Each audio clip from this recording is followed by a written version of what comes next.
Ever wanted to rewrite history to make your family seem way more important than it actually is? Good news! That's exactly what England's ruling elites did in the 6th and 7th centuries. And let me tell you, they were shameless about it. See, by this time, a bunch of land-hungry social climbers had managed to grab power. But they had a little problem. Their families had only been rich for like 5 minutes. So, what did they do? They pulled off the greatest historical rebranding campaign ever. And I mean ever. Step 1. Make up an ancient bloodline. Suddenly everyone's ancestor was a mythical warlord who supposedly arrived in Britain on a boat with a couple of buddies and, oh yeah, totally conquered the place. Hengist and Horsa? Sounds cool, right? Yeah, their names literally mean stallion and horse. Real original. Step 2. Rename everything after yourself. Portsmouth? Obviously named after a guy called Port. The Isle of Wight? Clearly named after Wittger. Never mind that these names existed long before these so-called founders. Minor details are... Step 3. Control the landscape. Forget prime real estate.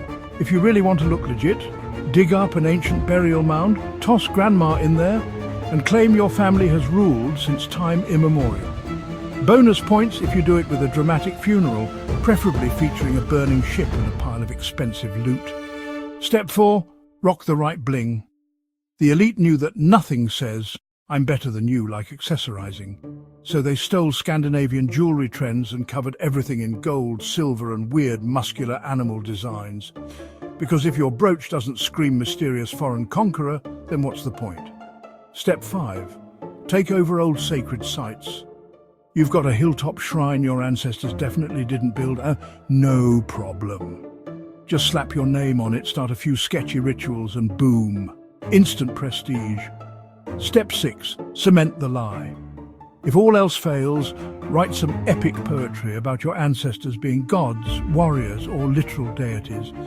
Bede the chroniclers and the scribes of the Anglo-Saxon Chronicle got the memo, spin a good story, and people will believe it for centuries. And just like that, England's aristocracy transformed from land-grabbing upstarts into ancient noble dynasties. They weren't just rich. They were divinely destined to rule. All it took was a little historical revisionism, a lot of pomp, and a willingness to pretend their great-granddad didn't used to be a turnip farmer. So the next time you're stuck rewriting your CV, just remember you could be doing what these guys did. Just, maybe don't rewrite an entire country's history while you're at it. Or do. Worked out pretty well for them. And that's how you fake a dynasty, folks. Thanks for coming to my TED Talk.